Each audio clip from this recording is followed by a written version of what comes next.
विधानसभा 2022 के चुनाव को लेकर आज चर्चा में हमारे साथ मौजूद हैं रामपुर से पूर्व मंत्री सुरेंद्र सागर जी, बीएसपी पार्टी से हैं। सीधा उनसे बात करते हैं कि चुनावी माहौल क्या है।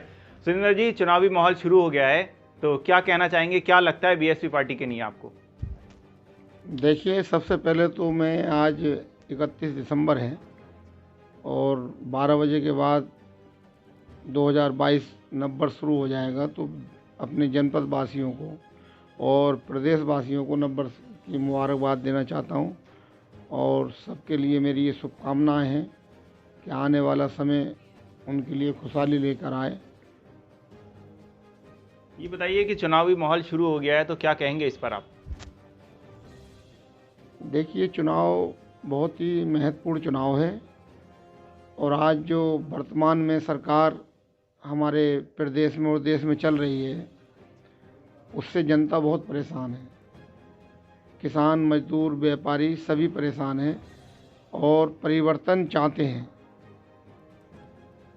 पूरे प्रदेश की जनता परिवर्तन चाहती है और पूर्व में जो सरकार बहुजन समाज पार्टी की रही है, प्रदेश में 4 बार माननीय बहन जी मुख्यमंत्री रही हैं, तो बहन जी के शासन को प्रदेश की जनता आज भी याद करती है।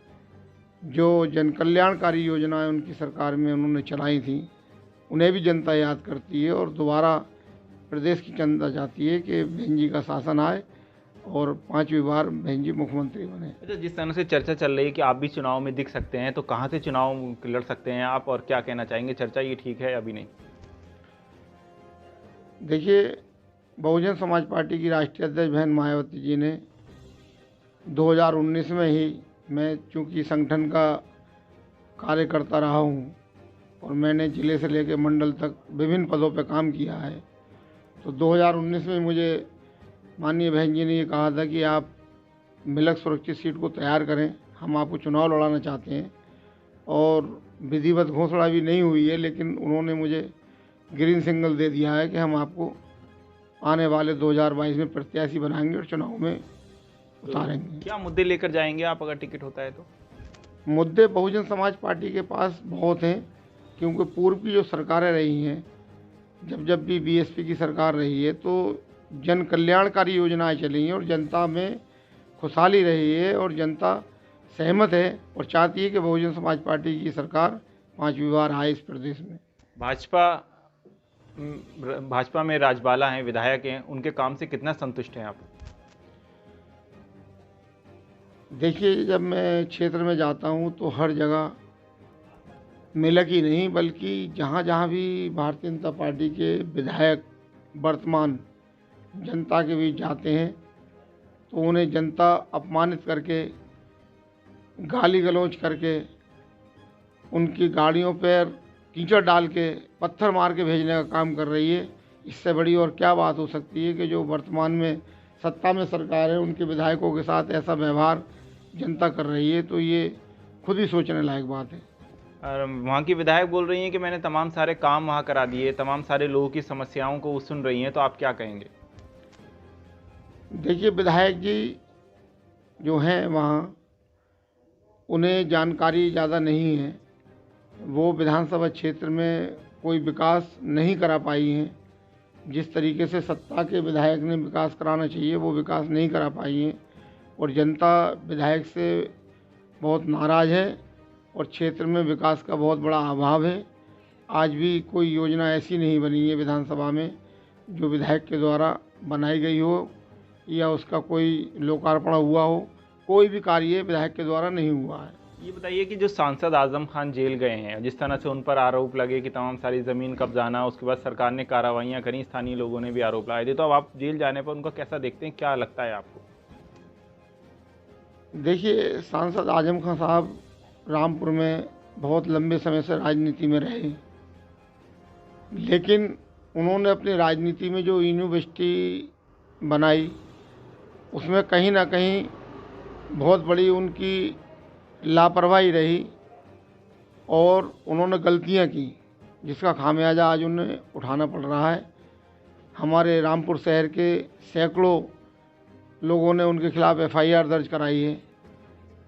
कोई भी आम आदमी बड़े नेता के खिलाफ एफआईआर दर्ज नहीं कराता है, जब ही कराता है जब कोई घटना सच्ची होती है। तो उनको रिहाई के लिए लगातार लोग आवाज़ उठा रहे हैं कि उनको रिहा किया जाए। देखिए, जनता की आवाज़ उठाने से कुछ नहीं होगा। कानूनी प्रक्रिया है। जिन मुकदमों में चार्जशीट दाखिल हुई है उनमें अदालत संज्ञान लेगी और गुण दोष के आधार पर उन्हें उसका फैसला आएगा। फैसला चाहे उनके हक में आए या विपक्ष में आए, ये तो अदालत तय करेगी। अच्छा, जिस तरह से बहन जी पर आरोप लगते हैं कि वो बीजेपी से टाई अप है उनका तमाम सारे, तो उन आरोपों को किस देखते हैं, कितने ठीक है वो? देखिए, बहन जी एक पूरे देश में ऐसी नेता हैं जिन्हें आयरन लेडी का खिताब प्राप्त है। वो उनकी कथनी और करनी में कोई अंतर नहीं है। दूसरी पार्टी के नेता कहते कुछ हैं, करते कुछ हैं। बहन जी ने जब भी सरकार बनाई है, कहा कम है, किया ज़्यादा है। सर्व समाज के लिए किया है। आज देश में अगर कोई नेता है तो बहन मायावती के अलावा कोई नेता है ही नहीं। सूबे में कानून व्यवस्था कैसी है? इस समय कानून व्यवस्था की स्थिति बहुत ही ज़्यादा ख़राब है। हर स्तर पर गरीबों का, मजदूरों का, किसानों का, दलितों का, मुस्लिमों का उत्पीड़न हो रहा है। सरकारी मशीनरी सरकार का शासन का दुरुपयोग कर रही है पूरी तरीके से और जनता को परेशान करने का काम कर रही है। तो कानून व्यवस्था नाम की कोई चीज़ ही नहीं है। लोगों से क्या कहेंगे? क्या किससे चुनाव, आखिर में मेरा सवाल है, किससे चुनाव आप मानेंगे अगर आपको टिकट होता है तो? देखिए, चुनाव, क्योंकि भारतीय जनता पार्टी का चुनाव इस समय सरकारी मशीनरी लड़ रही है। चाहे वो ज़िले के कलेक्टर हों, एसपी हों, एसडीएम हों, सीओ हों, थाना अध्यक्ष हों, सब भारतीय जनता पार्टी के प्रचारक बन के काम कर रहे हैं। तो ऐसी स्थिति में चुनाव भारतीय जनता पार्टी से ही होगा और मेरी तो जनता से ये अपील है कि भारतीय जनता पार्टी को सत्ता से बाहर करने के लिए बहुजन समाज पार्टी का साथ दें। तो हमारे साथ रामपुर से पूर्व मंत्री सुरेंद्र सागर थे। उन्होंने बताया कि मैं भी टिकट मांग रहा हूं। अभी तो आने वाला वक्त है कि उनको टिकट होगा या नहीं होगा। रामपुर से ज़ीशान।